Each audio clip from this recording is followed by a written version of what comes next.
It's 10 years old. Out of the Furnace came out. It came out with a lot of mixed reviews. We have a lot of people who really love this movie, and really a lot of people have a lot of harsh disdain for this movie. I kind of understand both. And usually when people critique this movie, they always cite The Deer Hunter, and I'm going to talk a little bit more about that as we get on with it and see if that's a valid point. To kind of use that as a barometer, we're talking this movie. It's Scott Cooper's Rust Belt Neo-Noir. It's with Christian Bale. Right after he did Dark Knight Rises, it's Out of the Furnace.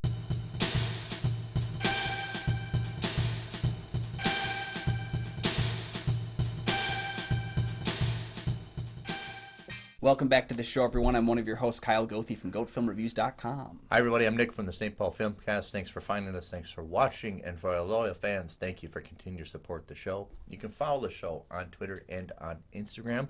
Check out our Patreons for great content and a great opportunity to tell us what movies we could review in the future.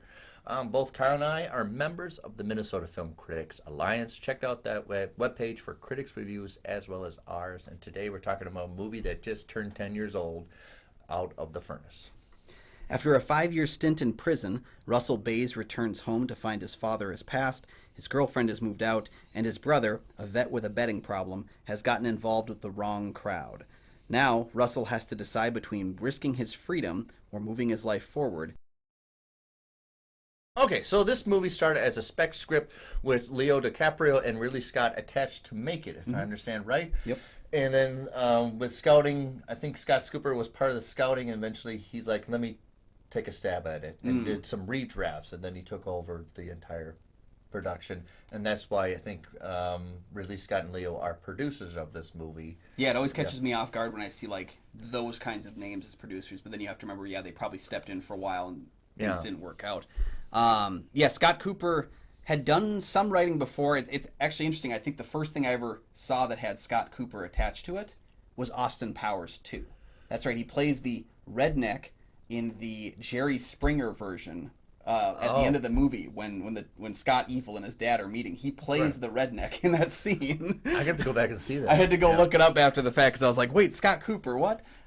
So this is kind of a far stretch from those days. As he's done it. And as we've seen, he's done a lot of films since that time. He did Crazy Heart before this film, but he's followed this up with Hostels, with Antlers, with Black Mass.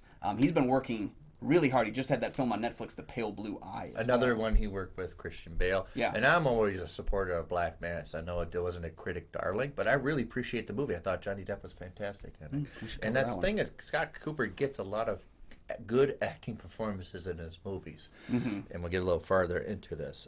So yes, it's it had a little legal trouble because I think people think it was like a little too true to what's going on in the world, and the names are very similar. There were some people afterwards. I had this listed here. The controversy is the negative depictions of the Ramapo Mountain Indians and using the names de Groot and Van Dunk, which a number of people came out and sued, saying that you're putting a bad name on our family names. Real people.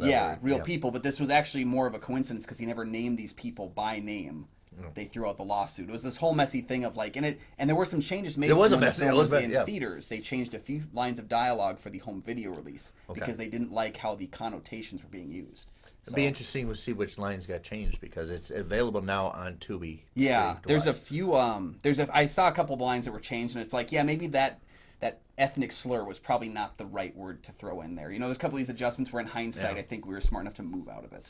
So with this movie, Scott Cooper gets a great ensemble cast. You have Forrest Whitaker, Christian Bale, that other Affleck, Woody Harrelson, Zoe Saldana. Yeah. And then you have Willem Dafoe, of course, and Sam Shepard comes in. Sam Shepard's a good writer. You get Sam Shepard involved, I'm like, well, I like this. There has to be something he likes with part of the script. Especially because in this movie, he doesn't really do anything. He's kind of just there. He's in the background of a lot of scenes, Yeah. So you have a great ensemble cast, and you got kind of a story that kind of everybody says it looks so much like The Deer Hunter, and that's because I think it's place, right? It's the same kind of place, same kind of jobs and stuff like that. And I don't think that's kind of a fair assessment because a lot of people are like, wow, a steel mill factory. How many of these kind of foreboding steel mill factory movies we have in The Deer Hunter? And I think that's kind of a different. I don't think it's kind of a fair analogy to that. Cinematography is Masa Takayane. who's done wonderful works. Check out his, my God, check out Heavy his resume on that one. heavy. Yeah. Not to mention a very accomplished editor, David Rosenblum. Give a hint. I would say Fresh Horses, one of his first jobs, which was the last movie of the Brat Pack. I think Molly Ringwald and Andrew McCarthy came out in 1988. And you could tell all the Brat Pack kind of thing was all gone by then. Yeah. But check out the editing for that, because that's how he got continuing to work. Was his first job as editor was that film. It's actually edited pretty good. Oh, yeah. And of course, he does such well that him and Aaron Sorkin kind of rubbed elbows. And I think he's famous for being fired for Molly's Game. Oh, okay, with Aaron Sorkin, of course. So if you have friction with Aaron Sorkin, maybe you have some credentials. Yeah. He seems like the kind of guy looking for a fight. Yeah. So great piece together, great ensemble cast, and then you go on location. I think that's a bold risk for this movie. I think it's a risk because you're dealing with the kind of the Appalachian area, as we know that it's not always the most warm and temperate area to film in, so you might be dealing with some difficult weather while you're out there, especially long vistas, long open spaces outside. So really your outside stuff gets a little concerning. It's amazing that they didn't spend a single moment on a set, because some of the places are so well constructed in terms of their set decoration, their art direction, that you would have assumed that they were done with purpose on a set, but actually they kind of just had to find and work their way around it, which is really interesting. Because the movie producers, even 10 years ago, we want to take it on location, and they still the entanglements of just shooting on location, just the blocking permits and all that stuff. I know, especially for Scott Cooper, who had not really stepped out, and made a bunch of films. Martin Scorsese tells you, I want to make a movie on location. You're like, all right. But Scott Cooper says that I'd be a bit more reserved. Right, yeah. So you have great ensemble cast, I regard. You have good editing. I mean, you got somebody very well respected who has got a great resume. And you have another cinematographer, great resume. And you got an director who actor turned director, who's just doing his second full feature film. And this came out with Crazy Heart. Crazy Heart was a big hit. Yeah, was that the Jeff Bridges winning one, wasn't it? Didn't he officially win now for that? Yeah. So if you you direct a movie and it's Crazy Heart and it gets a lot of accolades, I'm sure what's the next thing you want to do? Well, it's kind of like what we talked about with Gone Baby Gone, which is while Ben Affleck himself didn't get a lot of notations for that film, like it was a well-made movie, but he didn't get a lot of accolades, but he did direct someone to a Best Supporting Actress nomination. That's a big deal. That's kind of what Scott Cooper had with this too, is he finally got Jeff Bridges to that podium, which is a big deal for a director. And I think it's something Christian Bale was looking to do after being attached to these Dark Knight Christopher Nolan movies for quite a while. Yeah. Something else a little bit different for him. And, it's funny because we all went to see The Dark Knight Rises in the theater and realized he's filming this movie. The principal photography was happening when we all went to see The Dark Knight Rises in theaters. Yeah. And so it's I think that's kind of that palate cleanse though of it all, is that there's nothing wrong with those big studio movies. You can make some good money, and I think he turned out some really great, he's a very great Batman and Bruce Wayne.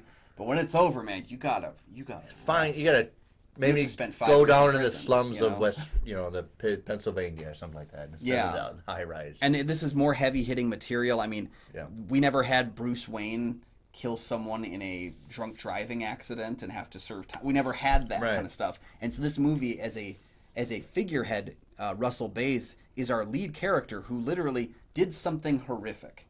And in most other films, they would skirt it in the middle of the movie. Yeah, in the middle. At the beginning, he's right. Right. But it's so rare to have that, because in most other films, they would come up with some excuse like, oh, the other car was drunk driving as well. They try to make it so it wasn't all his fault. This one, his fault. He did do this, and it has to reckon with. That's a difficult thing to put into a beginning of a movie, especially somebody that's the protagonist. Yeah, and he does something really stupid like that. Yeah. And I always say, especially when you're writing, make sure your characters aren't doing things you wish they wouldn't do. Right? You have to at least have something like, you got to write that character. It's going to pain you. He's going to do something you don't want him to do. Yeah, and that's, I think, a lot of this in this movie. Okay. With all the content out there ready to go, let's talk about one of my favorite neo-noirs in the last 10 years. Up next is our review.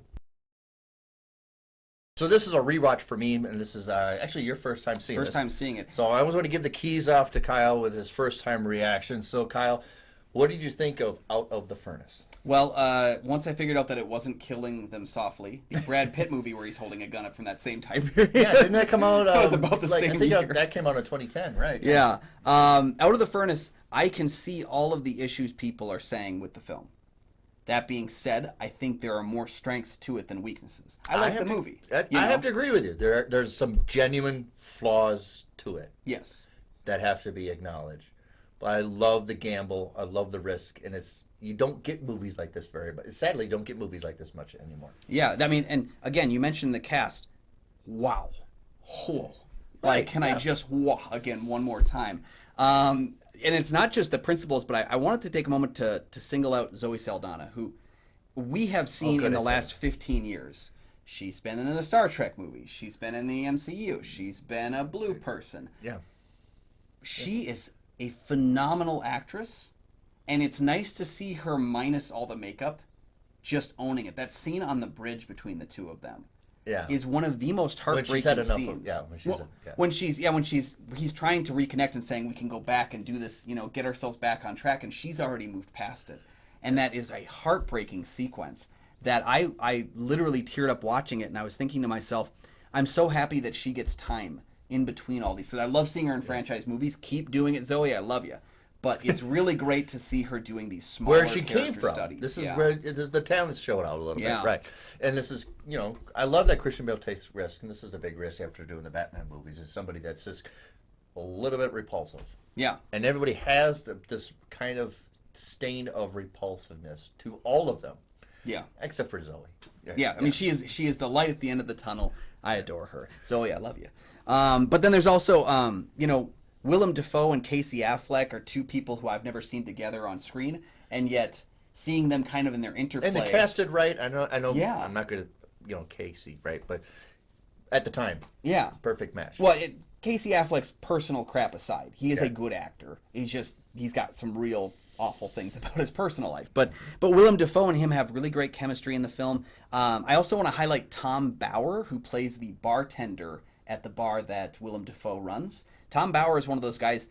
He's in a lot of Scott Cooper's films, for one thing, but I've seen him in a number of other small roles. For those of you guys that watch television, he plays the grandfather from It's Always Sunny in Philadelphia, who the characters find out is a Nazi. He's a very, very powerful character actor, and he does great in that kind of smaller role and as he appears.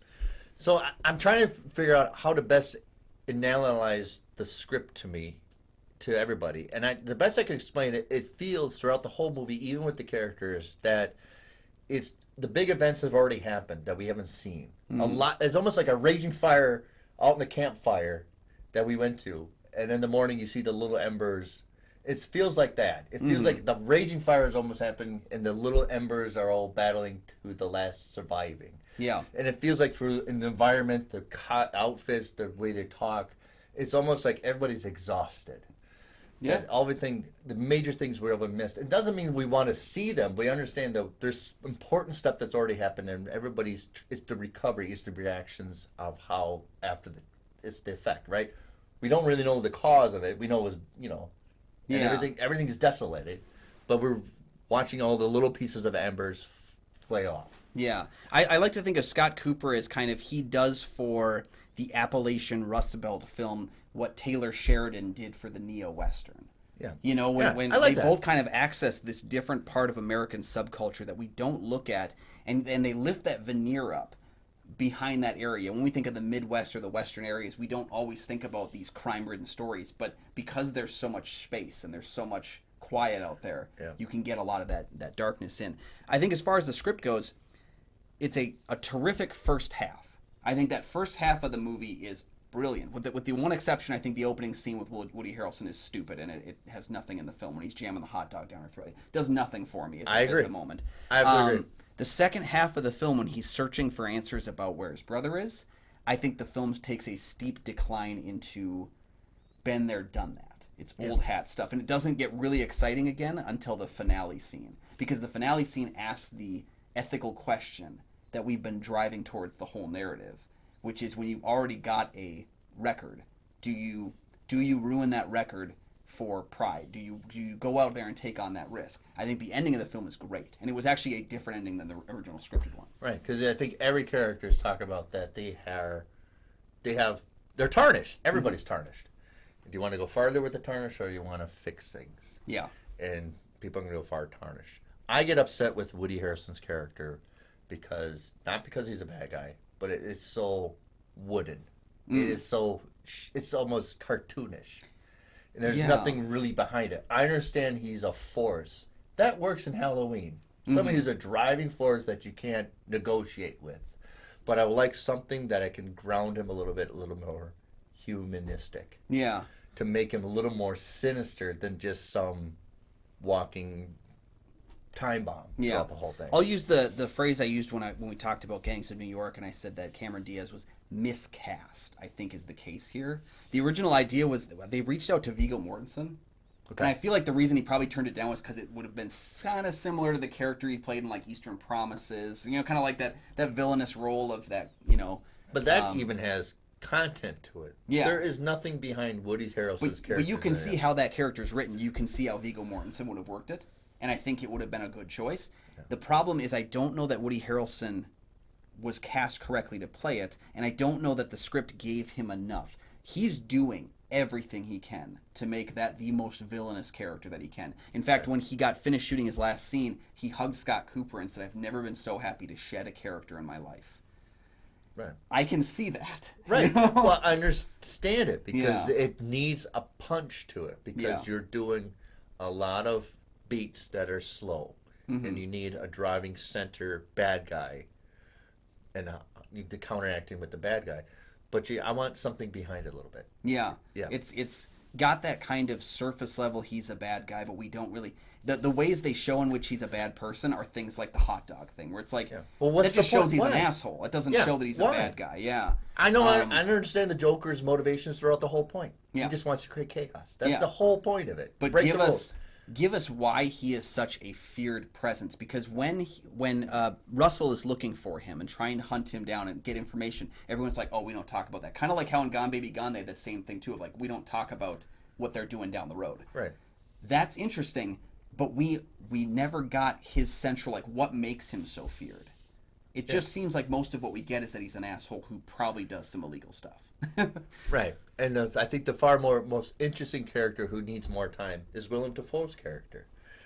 Tom Petty. I think if you understand, if the business is so bad, you have to do this now? Run illegal gambling. I think it would have been interesting to show what's changed with him during the 5 years. That's what I want. So that you buy... Because the thing about it is that I struggled with Willem Dafoe's choice as a character to get Casey Affleck to this fight. Because he knows that it is probably going to result in bad times. Maybe not for him, but maybe for him. And you understand this guy is not... Casey Affleck's character is not negotiable. Yeah. You understand, all right, you got to lose this fight. And he doesn't. And Dafoe knows he's not going to. And then, the blame's on... You know exactly what he was going to do. Yeah. Like, and then you get mad at Casey Affleck's character for not throwing the fight. He has too much pride. And then... Yeah. And there's some tragedy of the character, too, because he's already lost so much having gone to war and come back. He needs a win, and he's only getting hired to lose. And that's a really hard thing to go through. I get that. Willem Dafoe's character reminded me a bit of the whole like Marion Crane Psycho thing, where we thought he was going to be a bigger role in the film, and I think that was part of the intention, was to sideswipe us. Whether or not that works is kind of 50-50 for me. You know, part of it does because his absence really made me feel something in that part of the narrative.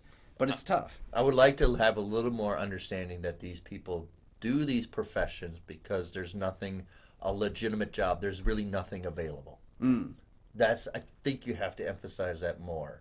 And that was why the background, the shooting locations will be more enticing. To understand this is it. There's really nothing else unless I get pennies for the job doing your steel job. Yeah. I'll take a risk gambling. I'll do fighting. I'll do something else to make money because there's really nothing available. They don't put that out loud enough for me. Yeah. And I think you really need to do that. Yeah. And so the film, like, heavily flawed. I think more of it works than doesn't. There's elements of it that I wish would have been changed. But there's also some really clever ways of shooting, some really clever details. I was really excited about these small details that really worked. Like when I he's agree at the too, bar yeah. at the beginning and he sees the endorsement of Barack Obama, so we can place in our heads that it's 2008. And then seeing as soon as he gets out of prison, they do a little like shot of the license plate so that you can see it's 2013. So you can get that sense of passage of time. Yeah. That was really clever little filming techniques of showing, not telling. I agree. It's just that, and you can see like the influences. I was watching this great discussion between Siskel and Ebert about like how to make your film stand out, and they just said steal, but don't steal from one movie, steal from multiple films. And I saw that at about the same time I was reading that Cooper was influenced by The Killing of a Chinese Bookie, by Days of Heaven, Badlands. Like, and you can see those elements of all these kinds of crime films, and what he's doing is he's turning them and he's redirecting them towards the area that he knows. Right. Yeah. And to make it genuine, a little more out loud of there's no hope.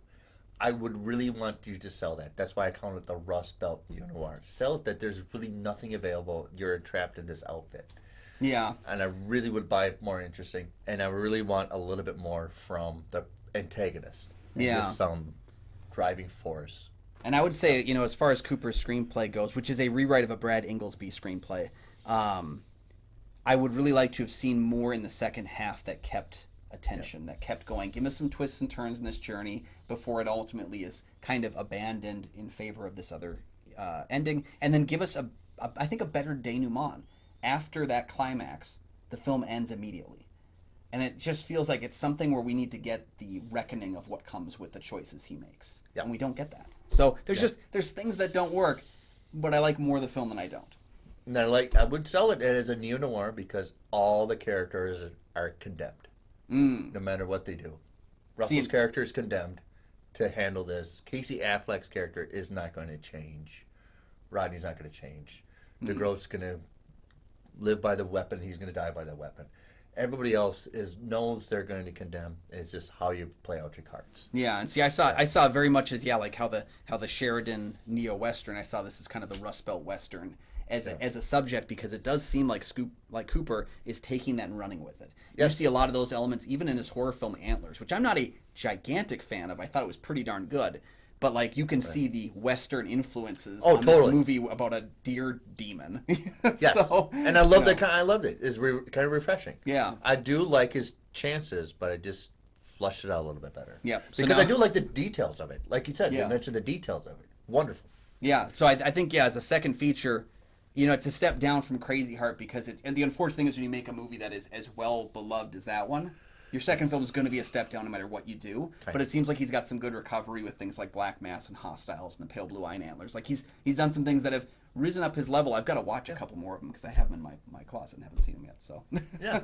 So what did you think of this Out of the Furnace? yeah, let us know your thoughts down below. Maybe please give us do. your favorite Scott Cooper film, because he's not a name, but if you've seen one of I'm his works, still you a really big liked fan it. of Black Mass. I gotta check that one out still. It's still wrapped up in the basement, so.